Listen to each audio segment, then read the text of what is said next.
Hello and welcome to the Smart Beta Week series of webinars. Today's presentation is Blending Smart Beta into a Portfolio, 3 Easy Steps. This is a complimentary ETF.com webinar courtesy of WisdomTree Asset Management. I'm Ollie Ludwig, the managing editor of ETF.com. We are the leading authority on news and data about ETFs and the company behind Inside ETFs, the world's biggest ETF conference. Joining me today is Luciano Siracusano. He is WisdomTree's Chief Investment Strategist and the Head of Sales. He's also the co-creator of WisdomTree's patented indexing methodology and has led the firm's sales force since 2008. Before we get started, we wanted to cover a few housekeeping items. At the bottom of your audience console or multiple application widgets you can use. If you have any questions during this webcast, you can click on the Q&A widget at the bottom and submit your question. I'll be asking Luciano a few questions along the way, but there will be a Q&A at the end of his presentation. We'll try to answer these during the webcast, but if a fuller answer is needed or we run out of time, we will answer these questions later via email. We do capture all the questions, so do not hesitate to ask any. Also, an on-demand version of this webcast will be available about a day after the webcast, and it can be accessed using the same audience link that was sent to you earlier. Finally, if you have any technical difficulties, please click on the Help widget. There's a question mark icon and covers some common technical issues. WisdomTree Investments is at the very center of the smart beta revolution that has been sweeping the ETF industry for a few years now. WisdomTree is one of the true pioneers, and it has been designing indexes designed to deliver superior risk-adjusted returns relative to first-generation capitalization-weighted benchmarks and ETFs from the very beginning of its existence. Again, the entire company was founded on the idea of smart beta. So it's fitting that 2 of its funds, almost household names to those who follow the ETF industries, the WisdomTree Europe Hedged Equity Fund and the WisdomTree Japan Hedged Equity Fund, have been stealing many of the headlines in the world of ETFs over the past few years. In fact, the 2 funds each won ETF.com's ETF of the Year awards, DXJ for the year 2013 and HEDJ for the year 2014. Hardly a surprise given the massive, huge inflows into both strategies in the past few years. Both of these ETFs take out currency exposure to the euro in the case of Hedge, and exposure to the yen in the case of DXJ. Hedge now has about $19 billion in assets, while DXJ has $17 billion. That's about 60% of the $60 billion WisdomTree has in assets under management, a total of 71 U.S.-listed ETFs. But today we're going to talk about a lot more than these 2 funds. After all, as I indicated earlier, every last one of WisdomTree's ETFs qualifies as quote-unquote smart beta. For the most part, the company's indexes weight companies based on their dividends or by their earnings. So we're likely to hear about funds like the WisdomTree Mid Cap Dividend Fund. This fund, which trades under the symbol DON, has $1.6 billion in assets under management. We'll also hear about funds like the WisdomTree Small Cap Dividend Fund. It's a $1.25 billion fund, trades under the symbol DES, and we'll probably talk about DES's international counterpart. The point is, we'll cover a fair amount of ground today, and we're also going to talk about fixed income and currency ETFs as well. And to bring the title of this webinar back into focus, again, blending smart beta into a portfolio, 3 easy steps, we'll talk about how to think of smart beta in the context of entire portfolios. And we're with one of the foremost experts in the world of smart beta. So let's dig in. It's my pleasure to introduce Luciano Siracusano, the CIO and Head of Sales at WisdomTree. Luciano? Hi, Ali. How are you? I'm doing great. Great to have you aboard. Well, thank you. Thank you for the invitation today, and I'm glad we have a great group here. The title of the presentation is called Innovations in Indexing, Constructing Global Portfolios with Smart Beta ETFs. And I think a good place to start is just with this basic notion of, how do you add value in terms of your asset allocation for clients. We at WisdomTree believe that there's several factors that are going to play into that. But I think one of the interesting things, and Ali pointed this out earlier, is that there's been a tremendous amount of innovation in the world of indexing in the last few years, and it's changed the way people are thinking about how to manage the allocations in the core of their portfolios. So I would just like to start with the slide that begins with the asset allocation and how we go about creating that. I think it's slide 11. If someone could just forward that to the audience, I think that would be great. If we're talking about what it takes to create a broad asset allocation, you know, a lot of that discussion, of course, reflects your own strategic view on the market. Some people will overlay that with certain tactical views.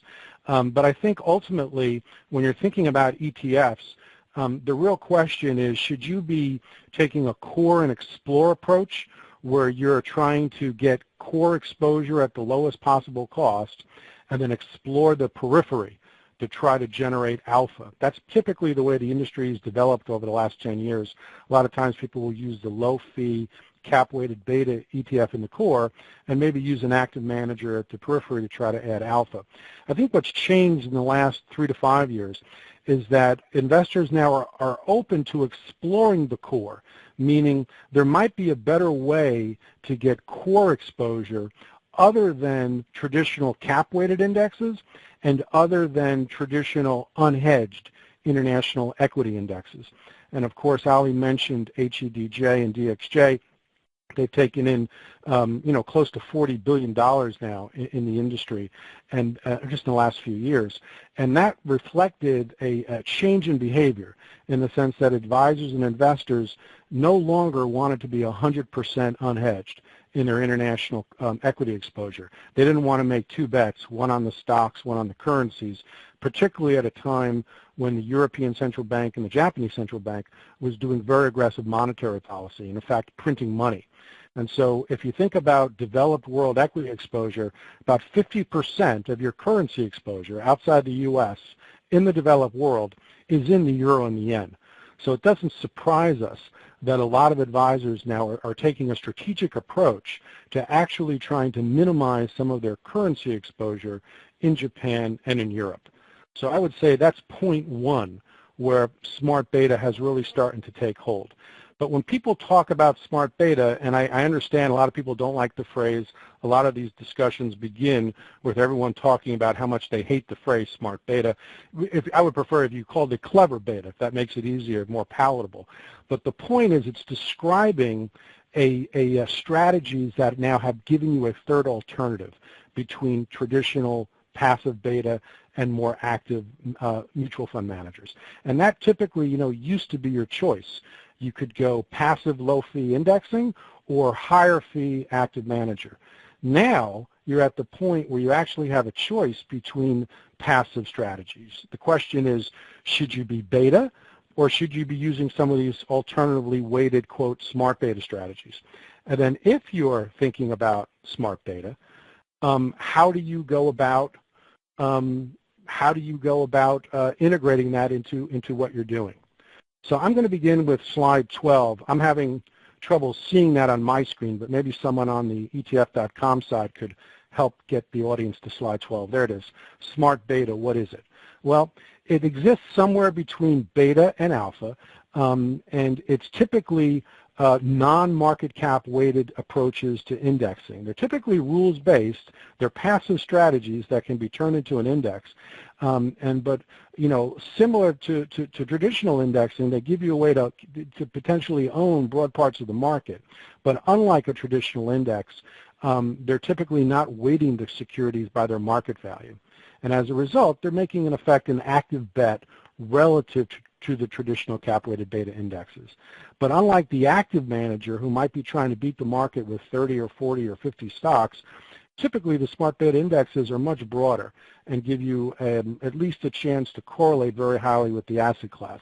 What's different now about the smart beta is that they're being created to try to capture something that we call return premium, or more specifically in the academic literature, risk premium.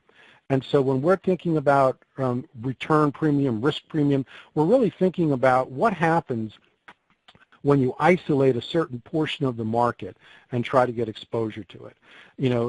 This slide is basically showing you return data going back to 1963, which basically says if you had owned the less expensive part of the U.S. stock market based on a price to book values, the less expensive portion, the highest 30% ranked by, by cheap price to book stocks, would have returned about 13.7% over that period, about 3.5 percentage points above the broad U.S. market. So in the literature, this was typically referred to as the value premium. And over time, value indexes were created that gave you exposure to this, quote, value factor, but also active managers might also try to create strategies that capture this value premium. And so this is one of the return premium that's sustained and stayed consistent for fairly long periods of time. But similar research has been done around small company stocks going back to 1963. In this instance, for this time period, they've outperformed the broader market by about 200 basis points a year. More recently, academics have looked at momentum, the idea that stocks that are increasing in price and showing relative strength relative to the rest of the market have outperformed over time stocks that were showing negative momentum or less relative strength in the market. So if you can isolate the top 30% of stocks that are doing that over an 11 or 12-month period, historically that strategy has also outperformed the broader U.S. stock market. And more recently, research has been done into profitability. There appears to be a profitability premium that you can tap into, about 130 basis points a year over time above the broader market. Again, these are what we would call return premium that have existed that have helped to explain excess returns. And so the question that the industry is at now is the cap-weighted index the optimal index to capture these return premium? Cap-weighted indexes, because they're broad and own many stocks, will tap into these premiums. And I don't want anyone to think that they don't. The question is, do they tap into the premium as efficiently as possible? And if you think about what's the flaw of the cap-weighted index, the flaw of the cap-weighted index is that it never rebalances. And that if a company has a market cap that's larger than it should be because people are paying too much to own that stock and that stock is overvalued, a cap-weighted index will be vulnerable to that. This is a great quote. It comes from an interview in Pension and Investments back in 1990. Stocks are not always fairly valued. At any given time, there'll be some stocks that sell below fair value, some that sell above. The problem is finding which is which. The ones that are overvalued have more capitalization than they would have if they sold at fair value, and the ones that are undervalued have less capitalization. So therefore, any cap-weighted scheme like an index fund will almost by definition mathematically overweight the overvalued stocks and underweight the undervalued stocks. So if you assume prices eventually will tend towards fair value, that would make an index fund a suboptimal portfolio. And so, if you were to ask the question, who's the father of fundamentally weighted indexes, and subjected all of the practitioners today to a paternity test, we would all fail, because the true father of fundamentally weighted indexing is a guy named Robert Jones, used to work at Goldman Sachs. He said this 25 years ago and actually practiced it, and basically laid the groundwork for what we know now today as smart beta. When WisdomTree did its original research, and when I was looking into weighting equity markets by dividends more than 10 years ago, it was during the period where the stock market was crashing from 2000 to 2002. And it was very clear to us that the cap-weighted index had incorporated the tech and telecom bubble into the weights of the securities.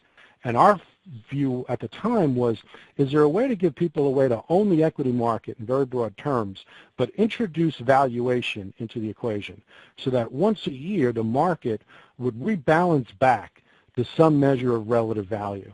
And we tested, all of the other major factors you could use, and we decided originally to weight the market by dividends, the cash dividends companies are paying to the shareholders. And one of the reasons we did that is because we felt weighting by dividends could be applied globally. You didn't have to worry about companies restating their dividends or manipulating them. You didn't even have to trust the income statement are what they reported to their governments, and you didn't have to worry about different accounting regimes.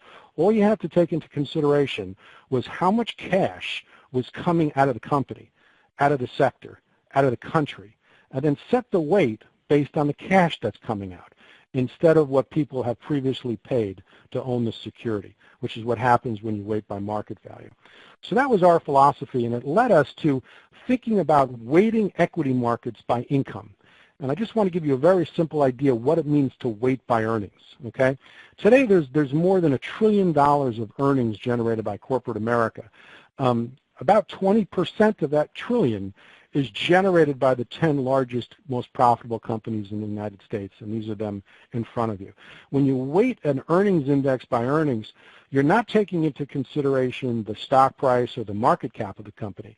You're just looking at the total amount of profits, the total amount of earnings that they've generated over the prior 4 fiscal quarters. So if Exxon or Apple has generated 36 to 40 billion of earnings, we'll set their weight, Exxon's 40 billion of earnings approximately, divided by the total 1.1 trillion, and that will set Apple's weight in the portfolio once a year. And then that weight is set in November.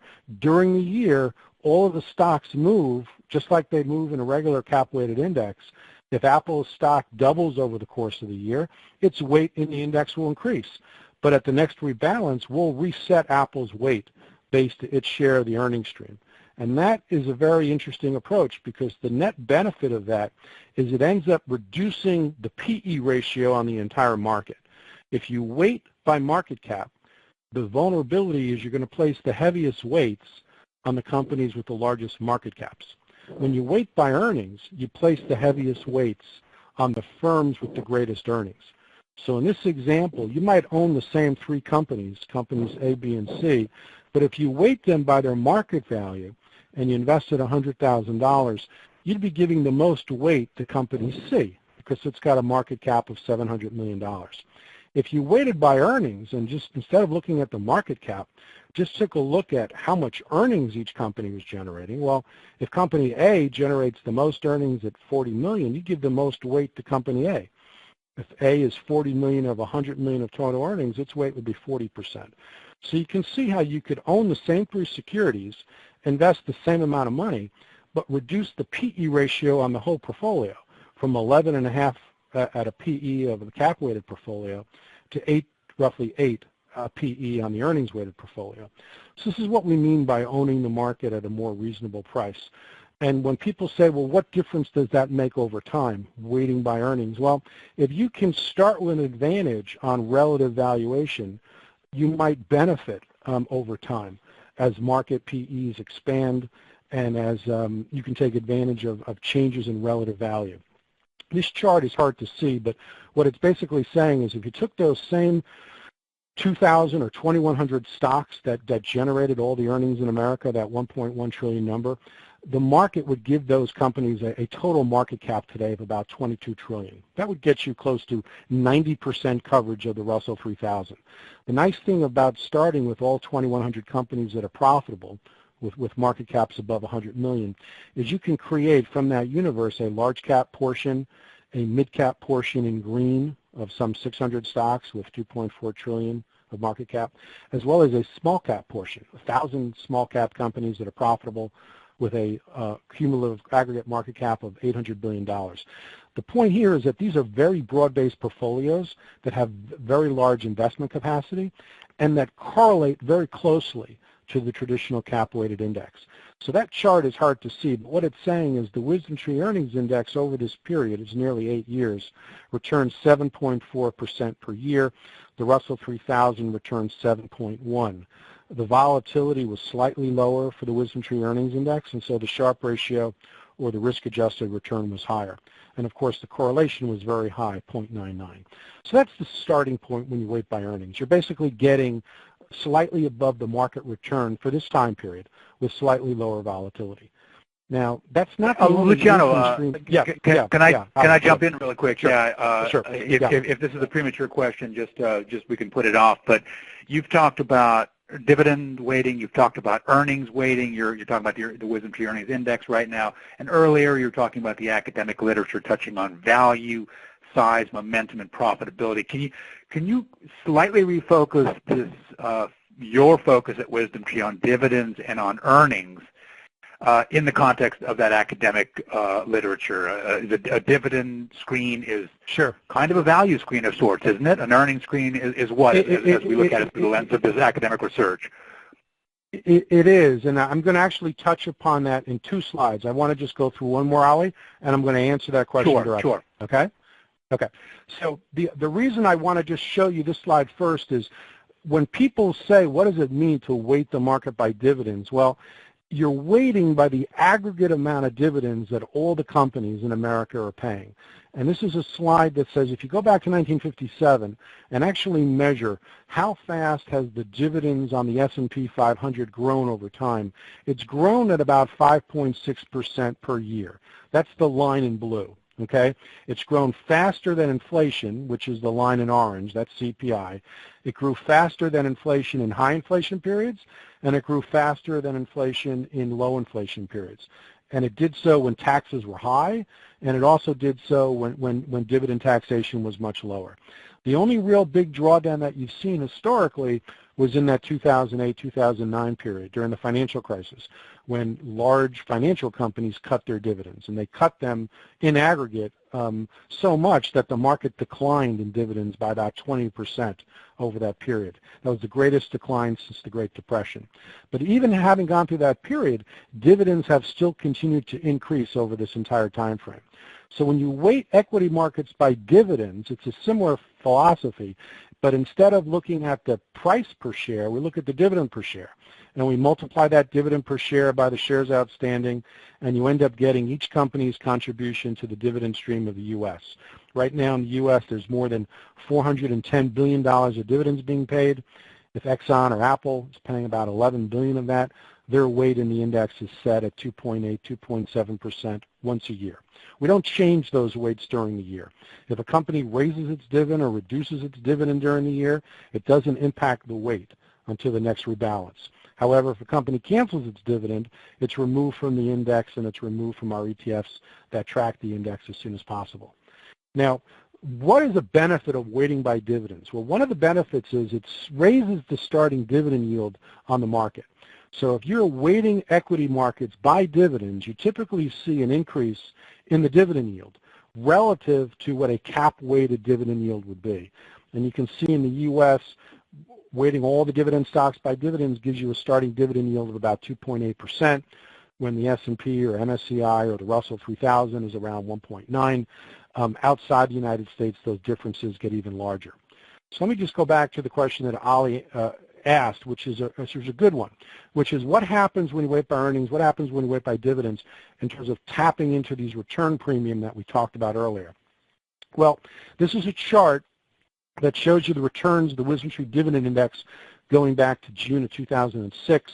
Again, it's hard to see, but what it's saying is the dividend index from WisdomTree returned 7.9%, Russell 3000 returned 8.2%, Russell 3000 value returned 6.7%, which is interesting because earlier we talked about the top 30% of the market ranked by, cheap price to book stocks. If you own them, the top 30% over time, that was a strategy that beat the market by 350 basis points or so. That's over a long time period. For this period here, the last 9 years, value underperformed the broader market. In fact, that top 30% portfolio that we looked at earlier also returned 6.7% over this period.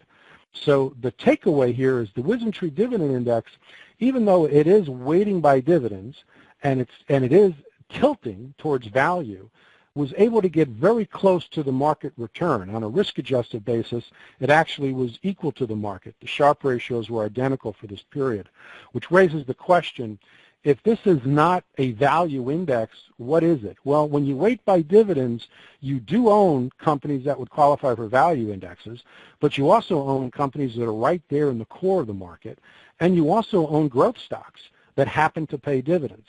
And so what we found over this period, which was interesting, is if you had owned the top 30% of the companies ranked on profitability, the returns from this period were about 10.3%. So the high profitable return premium portfolio beat the Russell 3000 over this period by about 200 basis points. And what's interesting is when we regress the returns on the WisdomTree Dividend Index against the returns on the profitability portfolio, we're able to calculate how efficiently are we tapping into that profitability premium. And what's really interesting is that the WisdomTree Dividend Index for this time period tapped into the profitability premium more efficiently than the Russell 1000 Growth Index did, or the Russell 1000, and certainly more than the Russell 1000 Value. And I think this is what people are just stumbling upon. That is that the smart beta return premium, okay, are multiple, and you can tap into them with one strategy. Just because we use one factor to weight by does not limit our ability to tap into return premium. We're tapping into the value premium with the dividend index and the profitability premium. Because if you think about it, most of the companies that are strong enough to pay dividends are also profitable. So if you can capture more of the profitability premium than the cap-weighted index, and you can capture more of the value premium than the cap-weighted index, well, that might make a case for just using fundamentally weighted indexes broadly. And I really think this is where the discussion is going to be headed. When we took a look at the dividend returns going back to 1957, just look at the S&P 500, rank the stocks based on dividend yield. Yeah, if you selected the highest dividend yielding stocks, that's a value strategy, okay? How's that performed over time? Well, it beat the market by about 230 basis points annualized over that period. The top two highest categories ranked by dividends beat the market. And companies that had low or lowest dividend yields underperformed the S&P 500 over this period. And this is one way of thinking about it, that, yeah, value premium is something that's persisted over time. There isn't any growth premium, though, okay? Growth over time has underperformed the market. Well, why do growth stocks outperform during certain time periods? It may have to be because momentum outperformed the market over certain time periods, or profitability outperformed the market over certain time periods, but not necessarily high-priced growth stocks. And so we think this is an interesting development, because now you might think about, instead of thinking about, Morningstar style boxes with value, core, and growth, you might start thinking in terms of value premium, size premium, momentum premium, and profitability premium. And then thinking about what does your portfolio look like, and is it tapping into those different sources of return as efficiently as possible.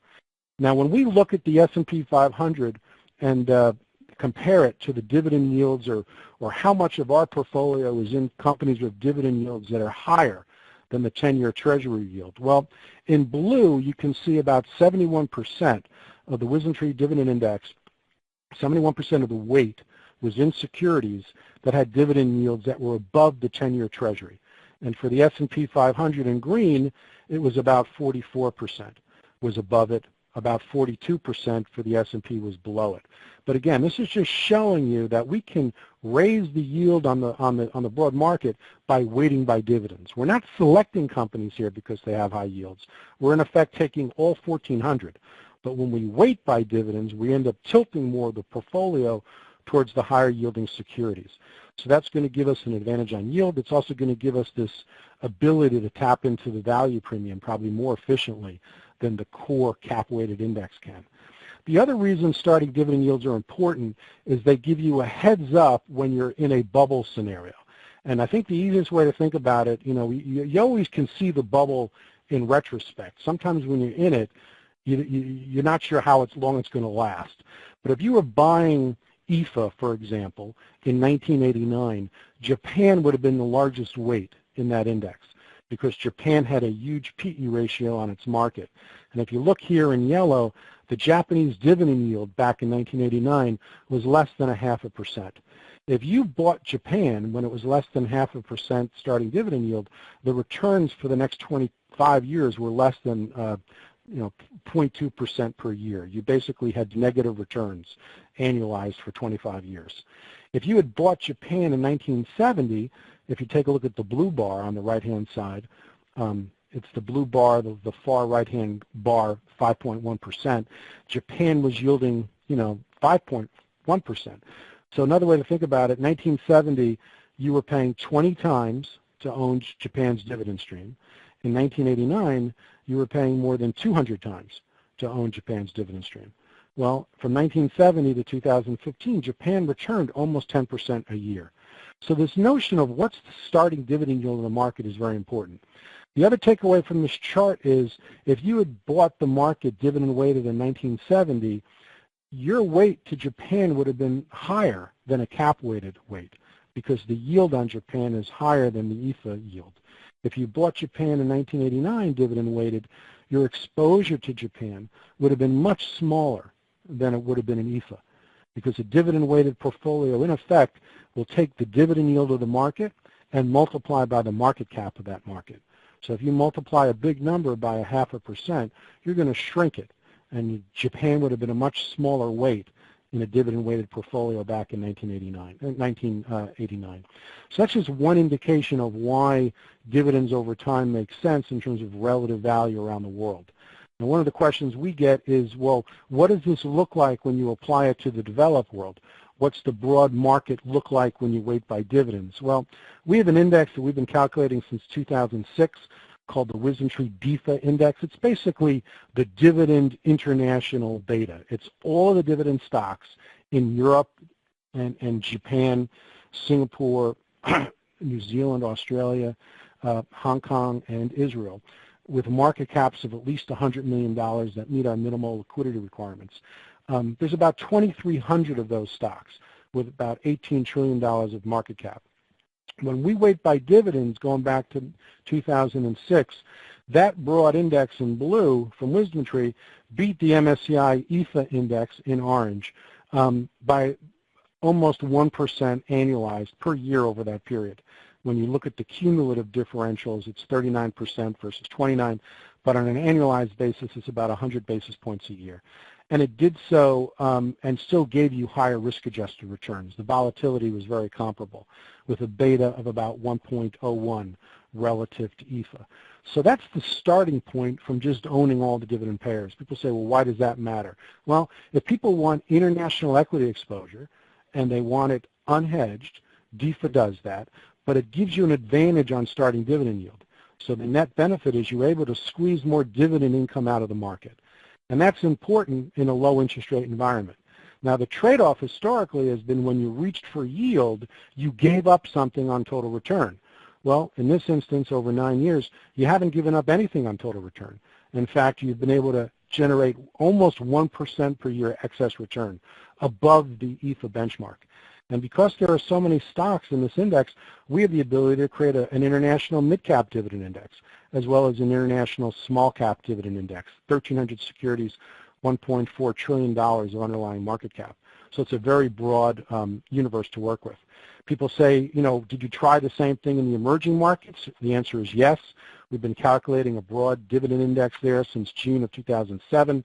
Again, the chart is small, hard to read, but the basic takeaway is we've been able to outperform emerging markets from MSCI by, again, 1% per year over that time frame with lower volatility, higher risk-adjusted return, lower beta, and a correlation of 0.99. So you can get very broad exposure to emerging markets, again, starting with the broad dividend-based portfolio. So when you say, what are the 3 easy steps to integrate this into a portfolio, I would say step 1 is to take a look at the currency hedged portfolios for the Japan and European exposure. Step 2 is to look at your broad U.S. exposure, your broad developed, and your broad emerging markets, and say, you know, am I interested in getting broad exposure, but in a fundamentally weighted approach that can potentially generate more dividend income for me?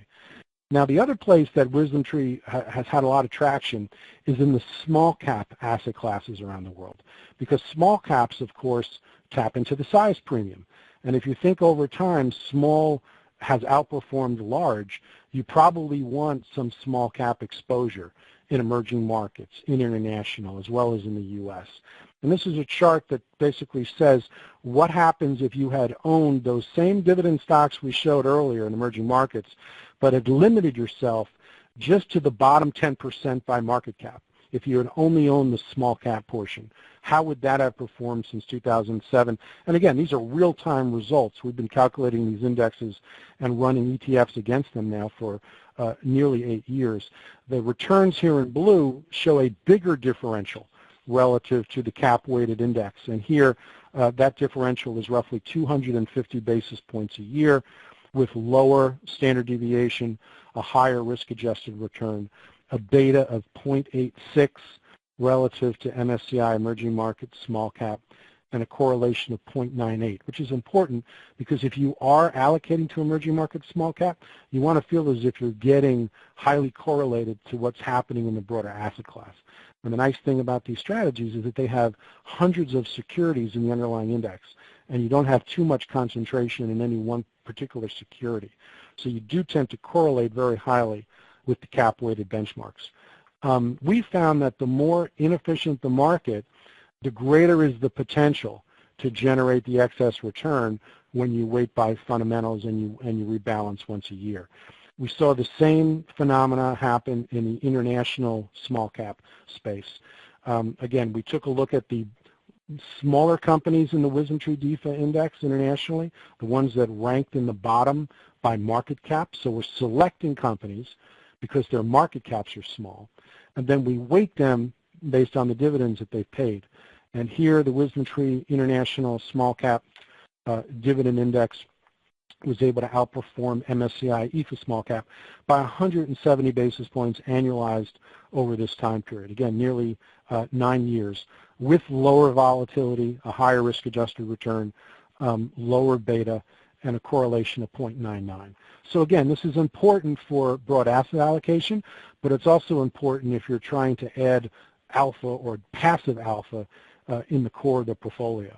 And increasingly, we're seeing people use more and more our small caps and our mid-cap strategies instead of the traditional beta, and also instead of traditional active managers. When you look at the mid-cap space, you know, the S&P 400 is one of the hardest indexes over time for mid-cap managers to outperform. Back to June of 2006, we've been able, with a mid-cap dividend index, been able to get virtually the same return. We were at 9.4%. The S&P, I think, was at 9.7 here. Russell mid-cap value did 8.8. So again, in an environment where value underperformed the market, we were able to get very close to market returns with a basket of mid-cap dividend payers.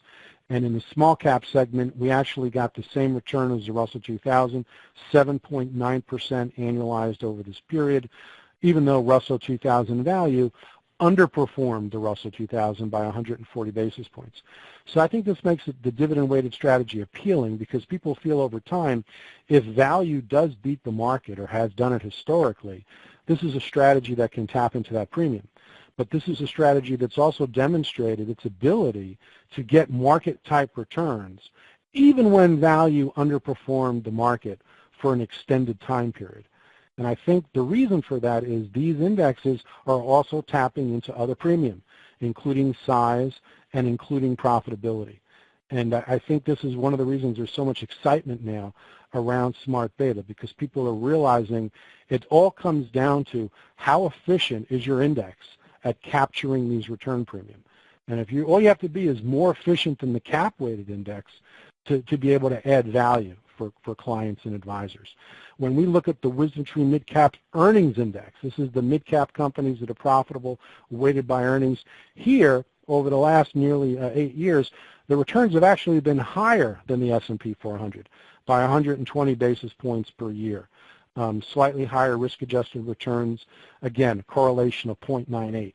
What do we see in the small cap space? Well, before I get to small cap, let me just show you what happens when we compared the mid-cap ETF that tracks the WisdomTree Mid-Cap Earnings Index. The ticker on this one is EZM from WisdomTree. We wanted to just show you how it's done relative to the Morningstar Mid-Blend Fund peer group. So if you go back to 2007, there's roughly 220 mid-cap managers in Morningstar's group, the far right-hand column here. EZM from WisdomTree, the Mid-Cap Earnings Fund, ranked number 4 out of 220 mid-cap managers. It outperformed 99% of its peer group over that period. And this is a time period where the S&P 400 outperformed 94% of its peer group. And this is the reason so much money is moving out of actively managed mutual funds and into equity ETFs. People realize now that they don't want to pay the higher fee for managers that are not being able to beat the long-term returns of the benchmarks after fees and expenses. So one of the things that people are looking at the smart beta ETFs for now is not just can you beat beta, but is this a better option for me than the higher fee mutual fund manager, who in many cases is not just higher fee, but less tax efficient, more opaque. You don't necessarily know what you own until the holdings are disclosed. And by the way, you have a certain amount of manager risk, because even if he is a terrific manager, he might get hired away to run a hedge fund, or he may change his style in an environment where he's having difficult performing.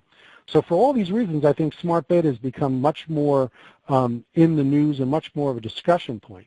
When we look at the small cap space, again, small caps, when you take the profitable small caps, weight by earnings, they were able to generate 130 basis points of outperformance over the Russell 2000 back to 2007. Again, you end up with a higher Sharpe ratio over this period, very high correlation to the Russell 2000. And when we drill down and actually look at how the small cap earnings ETF that WisdomTree tracks this index with, back to 2007, it's beaten 86% of the small cap blend managers from Morningstar. There was roughly 448 in the category. EES is the ticker here. It outperformed 86% of them. By the way, the Russell 2000, going back to March 2007, outperformed 62% of the small cap blend managers, which just gives you, again, added reason to believe that indexing really is the way to go, even in the less efficient markets.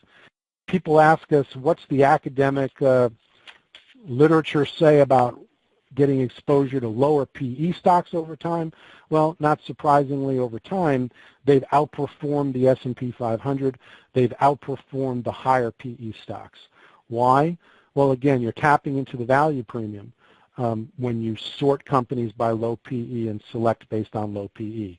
Now, in our earnings indexes, we're not selecting because companies have low PE ratios. We're selecting them because they're profitable. But then when we weight the securities, that has the effect of tilting the portfolio towards companies with lower PE ratios. And so we end up having a lower PE ratio relative to the broader market. And one of the ways we can show that is just on this chart here. This is actually showing you what happens when you weight by earnings. This was at the rebalance back in November. In blue, you can see that nearly 50% of the WisdomTree Small Cap Earnings Index had its weight distributed to companies with PE ratios less than 16.4. That was the first, the cheapest quartile to invest in. If you look at the S&P 600 and the CRSP US Small Cap, they had about 20% of the portfolio in that cheapest PE quadrant. What's interesting is you move all the way to the right, you can see on rebalance day, we don't own any companies that are not profitable. So we have 0% of our weight in small caps with no profits. The S&P 600 had roughly 6.5% invested in unprofitable companies at that point.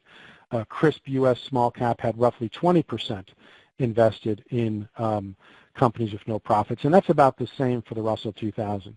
So this is another way, if you're thinking about tapping into the profitability premium, one way to do that is to limit yourself to profitable companies, and then hopefully weighting by earnings will allow you to regress highly against the profitability factor. When we take a look at the relative PE ratios, we're traditionally cheaper on a price to earnings Luciano, basis. can I chime in here really quickly? I'm Sure. starting to get concerned we might not get to the Q&A, so I want to squeeze in. You talked about rebalancing just a moment ago. There was a question that came in from the audience a little bit earlier. After the cost of rebalancing, is the proposition that these are going to beat the market, is that still valid after all the costs of buying and selling securities to rebalance back to that top 30%, for example, in your early example? Right. Well, all the returns I'm showing you here are total returns, index to index. So this doesn't reflect management fees. It doesn't reflect any of the cost of running the fund.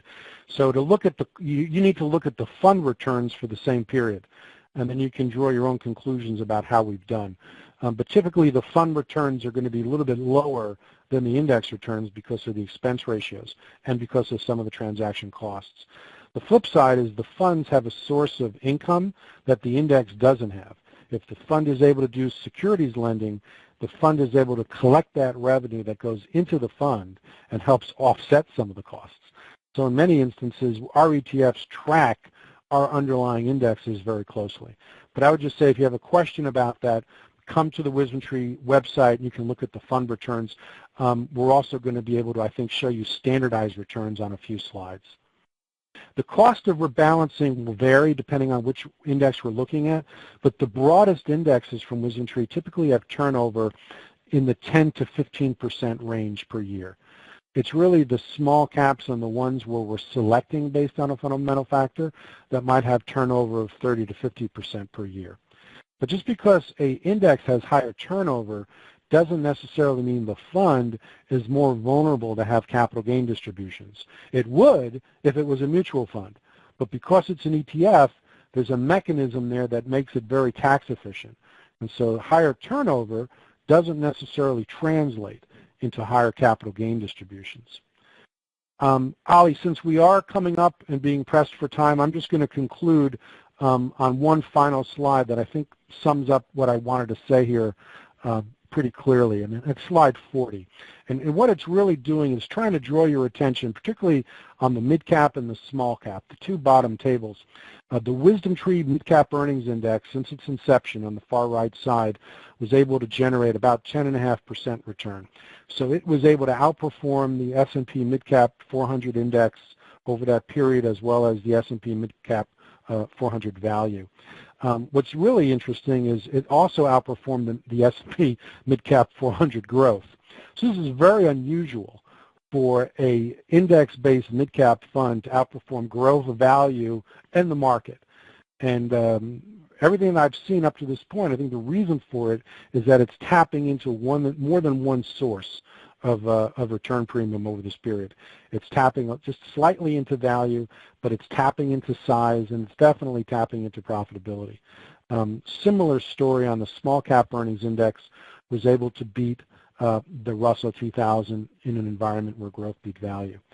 I'm going to pause here because I do want to open it up to questions and give the audience a chance to have a little dialogue. Thanks a lot, Luciano. That's very kind of you to do so. We certainly do have some questions coming in. One, just in a really broad brushstroke kind of frame of reference here, you talked about the steps toward this, the integration of smart beta into portfolios. You talked about step one being seriously considering the currency hedging piece, right? You talked about the euro and the yen accounting for effectively half of an international portfolio, so why not consider that decision, right? Number two was consider your U.S. developed and emerging markets equities exposure and pose the question, is the fundamental indexing worth considering seriously? And then the third leg of the trio of steps into integration of smart beta would be what to bring that into sharp focus. Can you get into that, please? Yeah, I would say the third step would be this notion of completion. Okay, so if you own EFA, you have very little international small cap exposure. If you own EEM or VWO or emerging market index broadly, you have very little emerging market small cap exposure.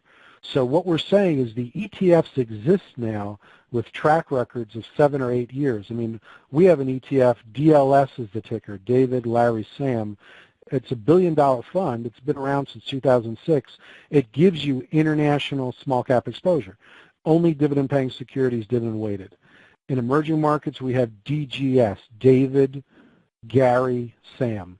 Okay, it's a $1.5 billion fund, been around since 2007, and it gives you completion for your emerging market equity exposure. And if you really are so completion, step three is an extension of step two, really, is what you're saying. Is that fair? Yeah, it's you could either use us in the core at the very broadest point for the broad large cap piece. You could use fundamentally weighted there, or you could use us for completion to complete the size exposure. Because if you are not getting your small caps in your diet, you're shortchanging your potential returns over time. If you don't have an adequate amount of some small cap exposure. And, who had the ability to go into emerging markets and pick small cap stocks 7 years ago? That takes a great deal of expertise. It makes a lot more sense just to get them in one ETF that will own hundreds of them for you in a very efficient way. So you don't have to worry about buying and selling and paying commissions in emerging markets. The ETF has done all that for you. And some of them now are big enough that they trade very efficiently, and you can buy them in size. Right. Thank you. Now, there is some confusion here about what the distinction is between the dividend weighting approach and the earnings weighted. You talked in terms of the dividend weighted. Certainly there's an element of value there. I think you also said there's an element of profitability there that's demonstrable. Now, when we talk about the earnings weighting that you guys focus on there, Wisdom Tree, can you explain it in terms of some of that academic research as well, please? Yeah, so when you weight by earnings, you're going to end up lowering the PE ratio on the index relative to cap weighted. So in one sense, you do have a value tilt, okay? But if you regress it against the value factor from French and Fama, it won't really score that high in terms of capturing the value premium. And the reason is just because you have low PE stocks doesn't necessarily mean you're going to regress highly against, stocks that are cheap on a price to book basis. There are companies that have low PEs that have high price to book values because a lot of their value is intangible. It's in their intellectual property, and it's between the ears of their employees. So in terms of capturing the value premium, weighting by dividends will score higher, capturing that value factor loading. Small cap earnings of the earnings family will capture value the best of the earnings weighted portfolio, but the earnings weighted portfolio is also tapping into profitability. And I think the easiest way to think about it is the dividend weighted ETFs in America could easily become your value exposures, mid-cap value, small cap value, large cap value. The earnings weighted portfolios are much more core, large, mid, and small, and they're going to correlate a little bit closer to the broader market. So the dividend weighted probably gives you a little bit more of a value tilt. It gives you a higher starting dividend yield. Our ETFs pay out that dividend monthly in the United States. So people use the dividend weighted portfolios to generate more income in the portfolio. The earnings weighted portfolios will generate less dividend income for you and generate more of the return over time from the capital appreciation of the ETF itself. So they might be better used if you want to defer into the future any taxable events related to, capital gains if you sell. The dividend funds are very good if you need dividend income now, particularly in a low interest rate environment. Thank you. There's a pretty specific question that just came in. I want to run by you. As you've done all this research that has given you this family of 71 funds, what have you found for a relative risk return between a dividend index and a comparable cap-weighted index? And there's a particular interest in this case on downside risk-adjusted returns, please. Well, when we did the research, the reason we picked dividends originally was because weighting by dividends over time gave you the lowest volatility, and therefore it gave you the highest risk-adjusted returns. The research we did was replicated by a group called Cass Consulting in London, and they looked at the U.S. market weighted by dividends from 1969 to 2011. They concluded it beat the broad market cap weighted by 140 basis points a year, but it also gave you the lowest volatility and the highest Sharpe ratio. So dividend weighting generally has given you better risk-adjusted returns than weighting by other factors, including equal weighted, if you look at the long-term horizons. Now, our specific indexes over the last 7 or 8 years, I can point to instances where we've had lower volatility and higher risk-adjusted returns. There's other examples where we haven't had lower volatility. One example would be, going into the financial crisis, WisdomTree did not have any sector caps on its indexes. So we had some U.S.-based indexes that were in the range of 40, 45, 50% concentrated in the financial sector. So in those instances, when the market was going down and it was being led down by financial stocks, our volatility in the down market for some of our indexes was high. And that's one of the reasons we did institute sector caps when we came out of the financial crisis. So now none of our domestic indexes can have more than 25% of the weight in any one sector. The flip side was in emerging markets, we saw tremendous downside protection in 2008. Cap weighted was down 53%.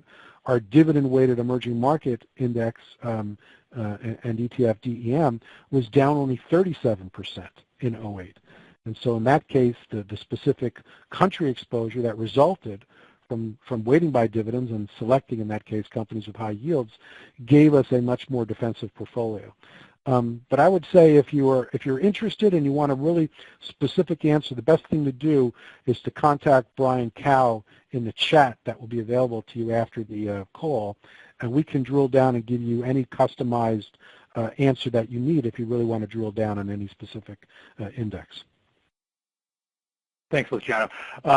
There's a question here about buybacks, and buybacks are often mentioned just after you talk about dividends in equities investing. Do you consider share buybacks a factor that could be similar to dividends? And since they seem to go in and out of fashion, these two focal points of equities investing. Yeah, I mean, buybacks are great. When they happen, what do? They increase the earnings per share. They increase the dividend per share. In some instances, they'll help increase the stock price. So our indexes, in effect, benefit when companies buy back their stock, just like you would benefit if you own the S&P 500. We don't take buybacks into consideration when we're selecting the securities or when we're weighting them. The weights are set based on the aggregate amount of dividends that companies are paying. So, the point is, as long as they keep raising the total amount of dividends they're paying out, they're likely to get greater and greater weights in our index. But we don't take buybacks into consideration directly. But that's not to say they're not a good thing. But they tend to, companies tend to buy their stock back more when times are good as opposed to when times are bad. There weren't a lot of companies buying back their stock in 08 and 09 when the market was at 660. And in retrospect, that was probably the time to buy the stock back. But companies were hoarding cash there. So there's different conclusions you can get to in terms of the efficacy of a full market cycle about buying the stock back. But that's a separate topic. We're comfortable weighting by dividends because we think it reflects, management's judgment over the full market cycle about how much cash they expect their company to generate. And so the dividend policy is very important.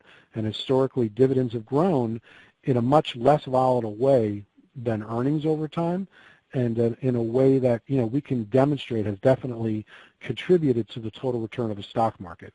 It's difficult to say over time exactly how much have the buybacks contributed to the market. A lot of times buybacks are announced, but they're not 100% implemented. And the nice thing about the dividends, once it's been paid, you can't undo it. So it's a very clear data point. Perfect.